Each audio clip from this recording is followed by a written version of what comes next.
ప్రజలు తలుచుకుంటే ప్రభుత్వాలే కూలిపోతాయి అనడానికి మరో నిదర్శనం నేపాల్. 2021 మయన్మార్, 2022 శ్రీలంక, 2024 బంగ్లాదేశ్, ఇప్పుడు నేపాల్.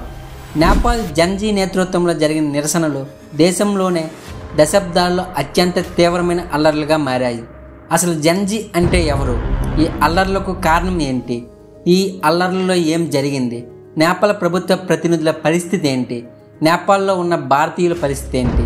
నేపాల్ కొత్త పిఎం ఎవరు? ఈ అల్లర్లు ఎలా తగ్గుముఖం పట్టాయి? హలో ఫ్రెండ్స్, నేను మీ చిరు. మీరు చూస్తున్నారు CSL zone, A knowledge gaining YouTube channel with editor Sai Krishna.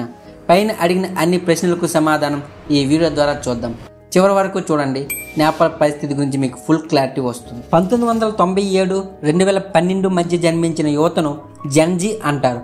అయితే ఈ అల్లర్లు మొదట సోషల్ మీడియా నిషేధం వలన ప్రారంభం అయినప్పటికీ అవినీతి, కుటుంబ తంత్రం, నెపోటిజం, ఆర్థిక అసమానతలు, నిరుద్యోగం వంటి లోతైన సమస్యలను పరిష్కరించేందుకు దారితీశాయి.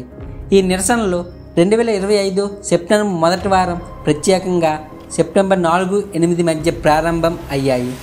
ప్రభుత్వం సెప్టెంబర్ 4న 26 సోషల్ మీడియా ప్లాట్ఫామ్లను like Facebook, Instagram, WhatsApp, Twitter, YouTube, TikTok వంటివి నిషేధించడం దీనికి తక్షణ కారణం. ఈ ప్లాట్ఫామ్లు కమ్యూనికేషన్ మంత్రిత్వ శాఖలో నమోదు కాలేదని ప్రభుత్వం పేర్కొంది. కానీ ఈ నిషేధం రాజకీయ నాయకుల లగ్జరీ జీవనశైలిని విమర్శించే ఆన్లైన్ కంటెంట్ను అణిచివేయడానికి ఒక ఉపాయంగా భావించారని నిరసనకారులు తెలిపారు. నేపాల్ కాఠ్మండూలో శాంతియుత నిరసనలు మొదలై వైబర్ వంటి ఇతర యాప్ల ద్వారా దేశవ్యాప్తంగా వ్యాపించాయి. సెప్టెంబర్ 8 నాటికి పోలీసుల దాడుల తర్వాత ఇవి హింసాత్మకంగా మారాయి. అయితే ఈ అల్లర్లకు ప్రధాన కారణాలు నేపాల్ యువతలో సంవత్సరాలుగా పేరుకుపోయిన నిరాశ దీని వెనక ఉంది. నిరుద్యోగం పెరిగిపోవడం, ఆర్థిక కష్టాలు దీనికి మూల కారణం. అవినీతి, కుటుంబ తంత్రం, రాజకీయ నాయకులు, ఉన్నత వర్గాలు అవినీతిలో మునిగిపోయారని నిరసనకారులు ఆరోపించారు. సోషల్ మీడియాలో నెపోకి ట్రెండ్ ద్వారా నాయకుల పిల్లల లగ్జరీ జీవనశైలి, డిజైనర్ బట్టలు, విదేశీ పర్యటనలు ప్రదర్శిస్తుండగా సామాన్యులు పేదరికంలో ఉన్నారు. ప్రజాధనంతో పాలకుల జల్సాల అనే ఆవేదన వ్యక్తమైంది. ఇక్కడ దోచుకున్న డబ్బులు విదేశాల్లో ఖర్చు పెడుతున్నారు. ఇవన్నీ సోషల్ మీడియాలో చూపిస్తున్నారని వాటిని బ్యాన్ చేయడం జరిగింది. 2015లో రాచరికం రద్దు తర్వాత ప్రభుత్వం హామీలను నెరవేర్చలేదు. 2017 ఎయిర్ బస్ ఒప్పందం వంటి కుంభకోణాలు పరిష్కారం కాలేదు. సోషల్ మీడియా నిషేధం స్వేచ్ఛాయుత వాక్కును అణిచివేసే ప్రభుత్వ చర్యగా భావించింది.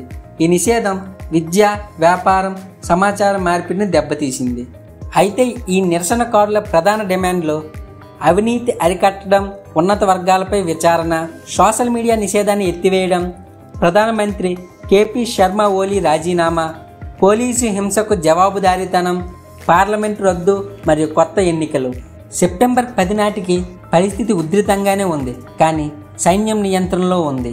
సెప్టెంబర్ 8, 9న నిరసనలు తీవ్రమై పార్లమెంటు, సుప్రీంకోర్టు, రాజకీయ కార్యాలయాలు, నాయకుల ఇళ్లను నిరసనకారులు తగలబెట్టారు.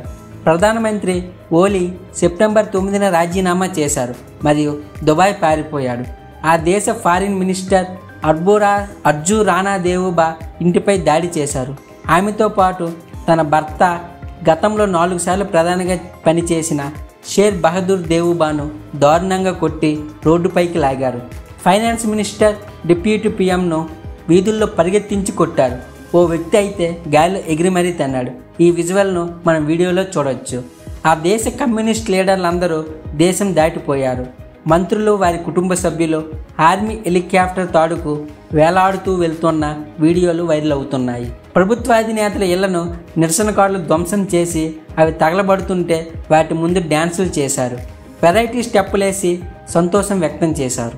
పోలీసులు సైతం చేతులు ఎత్తేయడంతో దీనిని ఆసరాగా తీసుకుని కొన్ని ముఠాలు ప్రజా ఆస్తులను ధ్వంసం చేస్తూ నేరాలకు పాల్పడుతున్నారు. కొందరు షోరూంలోకి దూరి లూటీ చేస్తున్నారు. టీవీలు, ఏసీలు, ఫ్రిడ్జ్లు ఏది దొరికితే అది ఎత్తుకెళ్తున్నారు. పరిస్థితులు పూర్తిగా అదుపు తప్పడంతో లా అండ్ ఆర్డర్ను ఆర్మీ తన చేతుల్లోకి తీసుకుంది.